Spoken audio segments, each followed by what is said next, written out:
لانك انت لما كنت تدرس طب انا متاكد انه كثير كانوا يدرسوا معك ام كورس والان رجعوا معهم يوتيوب. انه العرب يعلموا الالمان يكونوا اكثر اجتماعيا. لو انت فنان ورسمك حلو ولا اغاني وصوتك حلو الناس بتحبك وتقدرك اكثر من لما انت دكتور وتشتغل 16 ساعه باليوم. فيجن سوبر بدر رجعت لكم اليوم فيديو جديد. اليوم بنروح نسال الطلاب عن المانيا، بنسالهم ايش نصائحهم واشياء كثيره لكل طالب جاي لاوروبا او بيغترب او لاي مكان جاي يدرس او مش جاي يدرس بيستفيد اشياء كثيره. فاليوم بنروح نسالهم وبنشوف ايش كلامهم وايش رده فعلهم وايش النصائح اللي بيوجهوها لي ولكم. ولا تنسوا تعطونا لايك واشتراك وفجروا اللايكات واشتركوا بالقناه واعملوا مشاركه للفيديو هذا في كل مكان. يلا فجروا الفيديو وخلونا نروح نسالهم ونشوف ايش بيقولوا. يلا مع بعض. السلام عليكم. وعليكم السلام ورحمه الله. اسم الاخ؟ حسن الشريف. محمد القرادي. اهلين فيك يا حسن. يا حسن انت طالب في المانيا صح؟ ايوه انا طالب والله. ايش تخصصك؟ ميكاترونكس. ما شاء الله. وايش تخصصك؟ ايش تسوي الان؟ تدرس جامعه؟ ايوه حاليا طالب جامعي ميديسين في برلين، جامعه برلين شاريتي. كيف اخترت هذا التخصص وليش؟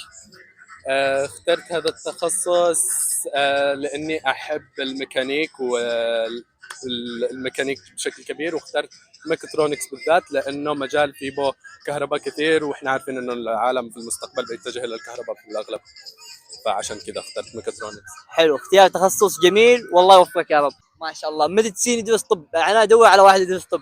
طيب كيف تنصح الشخص يختار تخصصه؟ لانك انت لما كنت تدرس طب انا متاكد انه كثير كانوا يدرسوا معك ام كورس والان رجعوا معهم يوتيوب. ايش تنصح الناس وايش تقول لهم عشان يختاروا تخصصهم بشكل صحيح؟ لا هي القصه معقده يعني وجدا طويله، انه باليمن بسبب يعني المعايير العامه اللي يخضع للشخص، فيعني مجرد ما هو شخص يعني مجتهد وذكي وعلاماته حلوه فباله مباشره انه بدرس طب، فاحيانا يدخل يعني وما يلاقيش الفرصه اللي يعيد فيها التفكير انه لا هل انا فعلا مستعد ادرس طب ولا لا، لانه يعني الطب بالاخير خلاص نظام حياه ومش مجرد بس تخصص بتدرسه وتطلع منه وتحقق يعني اشياء محدده وواصلت حياتك، لا يعني لازم الشخص في البدايه فعلا يستوعب فكره انه اختيار التخصص شيء مره انست، يعني شيء مره بشكل جدي بالضبط، وهذا الشيء اللي بواصل في حياتي، فبالتالي اختيار التخصص يكون فيه اشياء مره كثير. ودائما انا اي واحد يسالنا عن هذا الشيء فيعني اول شيء لازم يعني اكد فيه انه لازم يكون اختيار الشخص هو نفسه وتفضيلاته اللي فعلا يحب يدرسها. الشخص تلعب دور طبعا ايوه عشان عشان فعلا يعني هذا القرار جدا شخصي. عفوا هذه الجمله هذا الشيء اللي بس حاولت اوصله، انه قرار جدا شخصي ولازم يعني ما يخليش يعني الباك جراوند والبيئه اللي باليمن وبقيه العوامل سواء مثلا مكانه الاجتماعيه او الفلوس او ذي الاشياء كامل، لانه لا هنا بيئه تماما ثانيه. اللي بباله يدرس عشان الفلوس فبيكتشف انه الطب تقريبا ابدا مش تخصص عشان الفلوس، واللي بباله عشان المكانه الاجتماعيه فبيكتشف انه بالمجتمع الالماني مثلا لو انت فنان ورسمك حلو ولا اغاني وصوتك حلو كل الناس بتحبك وتقدرك اكثر من لما انت دكتور وتشتغل 16 ساعه باليوم او 12 ساعه يعني فعلا معايير تختلف، فبالتالي لازم الشخص يختار الطب بالتحديد بعد تفكير 100 مره وبعد تفكير كثير. ايوه يعني الان zusammenfassung بالمختصر، اولا يعرف ايش شغفه، ايش طموحه، ايش هدفه بالحياه. ثانيا لما يجي للوقت العملي يطلع كثير، مثلا في كل جامعه حاجه اسمها المودول هاند بوخ، فيعرف نظام دراسه الطب بالمانيا بالضبط على ايش هو يعني قادم. والشيء اللي كمان بنصح فيه الكلام كثير مع طلاب طب، اطباء او اي اشخاص بالمجال الطبي. تكلموا مع ناس كثير في تخصصكم. طيب يا حسن كيف تنصح الطالب ان يختار تخصص في المانيا؟ لانه في كثير يجي يدخل طب مثلا يرجع يغير او اشياء زي كذا، فكيف تشوف انه الواحد يقدر يستكشف نفسه ويختار التخصص الصحيح؟ انا والله اشوف انه السنه التحضيريه من اكثر الفترات اللي بتعرفك كيف تتجه، لانه اذا اخترت تي كورس مثلا وعرفت تتمكن منه تمام فهذا دليل على انك ماشي في الطريق الصح. اذا دخلت ام كورس وميديسين ما عديتش ولا شيء فاعتقد انه في الاغلب واضحه انه يمكن مش في الاغلب ما بتكونش متمكن من الامر، فعادي تتجه الى اسمه مجالات مختلفه. يا دكتور محمد هل راودتك افكار انك تستسلم، انك تبطل تدرس طب وترجع لتخصص سهل، هندسه كمبيوتر، يعني شيء اسهل؟ طبعا وشك انه اي شخص ما فكرش يعني ببلان بي او اي شيء زي كذا. اولا يعني وقت التفكير من جديد هل التخصص مناسبنا ولا لا. الشيء الثاني لما الشخص خلاص يقرر انه اوكي انا بدرس طب وانا يعني هذا هدفي بالحياه وانا شايف هذا شيء يستحق ان انا يعني افني عمري عشانه، يعني شيء خلاص يعني اقتنع بشكل من الاشكال انه بدرس طب. فبعدين بتجي يعني العقبات اللي الكل يواجهها، انه هل هذه الفرصه اساسا متاحه لي ولا لا. وطبعا بلد زي المانيا لانه الدراسه مجاني، فاحنا لو نقارن مثلا لو رحت امريكا يعني واللي مستواه مشعلب كثير من الجامعات الالمانيه، بالعكس الدراسه بالمانيا ككل النظام التعليمي ممكن يكون افضل بكثير. ايوه. فلما تفكر انه هناك انت بتدفع $30,000 بالسنه او بالسمستر الواحد وهنا مجاني، فهذا بس اشتي يوصل انه لا فعلا صعب. انت الان يعني تنافس اشخاص تقريبا من العالم كامل، يعني صحيح. السنه التحضيري بتلاقي اوروبيين حرفيا من كل دول العالم عشان ينافسوك على هذا مقعد الطب. فبالتالي الموضوع جدا مش سهل بس برضه مش معقد وجدا ممكن وانا طيب. وغيري كثير ضبطت معنا فبتضبط مع اي واحد. فالفكره لما الموضوع كذا معقد اكيد انه طول الوقت واحد بيشك انه انا ممكن ما تضبطش معي، انا ممكن يعني لا لا تفكر ما تضبطش معك لا تدرس طب. لا انا شايفه ولا طبيعي تشوفها بس طبيعي. لا جدا طبيعي والله. يعني انا لا يوم ما لا طلعت انا اقصد مش في الجامعه. لا اكيد لا يعني مثلا انت لسه داخل تدرس تحضيري وتقول أيوة. انا ممكن ما انجحش، انا ممكن اشوف كذا، انت مالك مجال، لانه لازم تجي مقاتل. انا وجهه نظري يعني درست سنه تحضيريه، أيوة. المش مقاتل ما يخلص في العلم، ما يخلص في الطب، احسه صح. يطحس ما يكمل. او وجهه نظري، انت تشوف كذا صحيح ام لا؟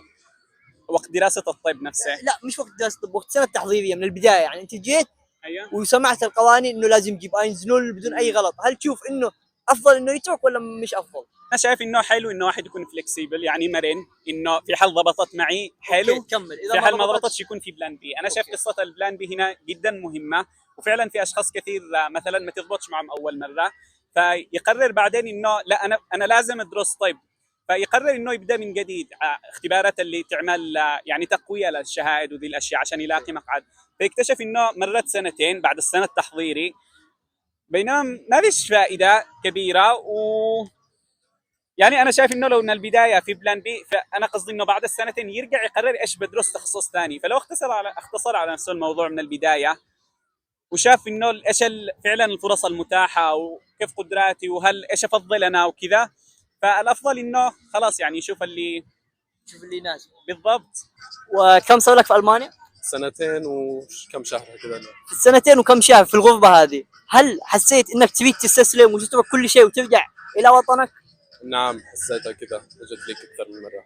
لما حسيت بهذا الشعور ايش الاشياء اللي حاولت تسويها عشان تقاوم وتبطل انك ترجع لليمن او لجولتك العربيه مثلا، عشان تجلس في المانيا وتحقق الحلم ان شاء الله وتوصل للي تريده؟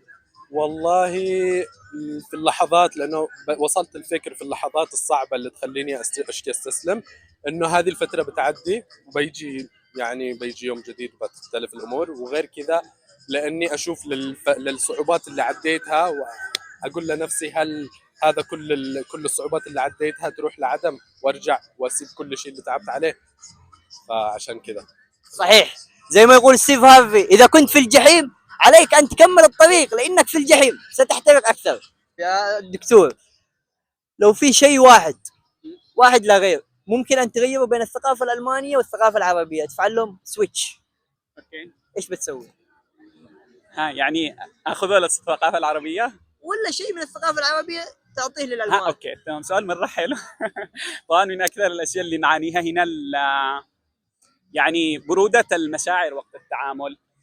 صح انهم ناس ودودين، يعني بيبتسم وبيقول لك شكرا بكل شيء وعفوا وبيقول لك يوم سعيد وصباح الخير ومساء الخير نهار سعيد مش عارف ايش، مش بس مقصوده.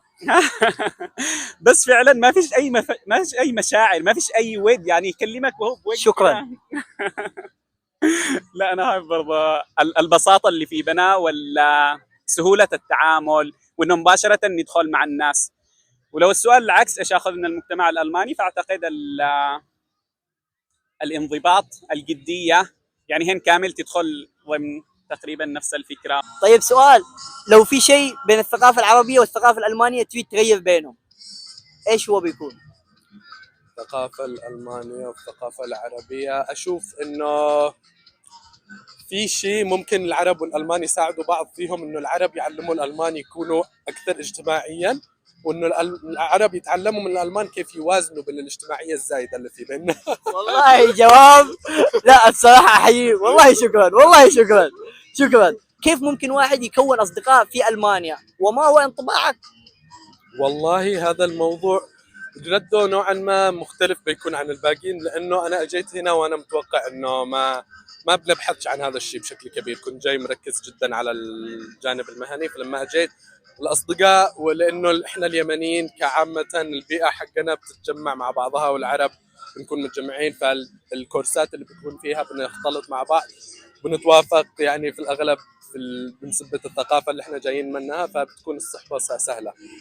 فاعتقد انه عامة البيئة اللي انت فيها بتروح تشتغل، بتروح تدخل كورسات في هذه الاماكن، بتحصل ناس بتصاحب عليهم بدون اي كلام. طيب أنا شفتك تتكلم عن الغربة، عن الأصدقاء، عن العرب والألمان. هل سهل إن الواحد يتعرف على ألماني ويصاحبه؟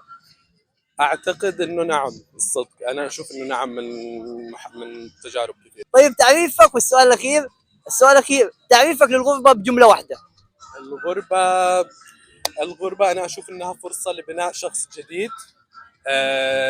اشوف انها من افضل الخيارات اللي ممكن الواحد يختارها عشان يكون حياة جديدة، يكتشف نفسه صح، لانه بيمر بهذه التجارب كلها لحاله، يعني معه الله عز وجل طبعا، بس بيكون مرها فيها لحاله، بيتعرف على الاشياء لحاله، بيكون ناس، بيشوف الناس الصح، بيعرف كيف يعني بيعرف كيف يختار الناس الصح في هذه الفترات كمان. فاشوف انه الغربة تجربة جيدة جدا، بحق ما في بها كمان اشياء سيئة. يا دكتور محمد، ما هو تعريفك للغربة بجملة واحدة؟ اعتقد يعني بالواقع العربي واليمني، فانا شايف فكره الغربه شيء جدا مفيد، وانا دائما انصح بالغربه اذا شخص عنده فرصه وامكانيه. فبالتالي لي شخصيا ولغيري اللي انصحهم تعريفي للغربه الافاق جديده، يعني ببساطه انه الانسان يشوف طريق جديد بالضبط، يلاقي فرص. يعني مثلا لما نتكلم عن بلد زي المانيا، فتقريبا هي البلد الوحيد اللي تاخذك وانت ولا شيء وتجي تقدم لك يعني كل الفرص، اللي يلا اشتغل على نفسك واجري واتعب وكذا، وفعلا بتلاقي. هل الطريق سهل ولا صعب؟ لا اكيد مش سهل، واكيد دائما الانسان يعني يدفع قيمه اي شيء يلاقيه. ف خلاص واحد يحاول يوازن وكذا وأفضل الأحوال حلوه بالضبط. بس الفكره بشكل عام ايوه افاق جديده. بكلمة واحدة، الخليج ولا ألمانيا؟ طبعا المانيا. ألمانيا ولا أمريكا؟ المانيا. ألمانيا ولا بريطانيا؟ كطالب طب وضعي الحالي برضه المانيا، باستثناء انه لو انا بتخصص ودرست البكالوريوس بالانجليزي اوريدي، فطبعا بريطانيا. لا. شكرا لك يا دكتور. مهندس حسن، شكرا جزيلا. شكرا لك. لا تنسي تعطينا لايك واشتراك، فجر الفيديو لايكات.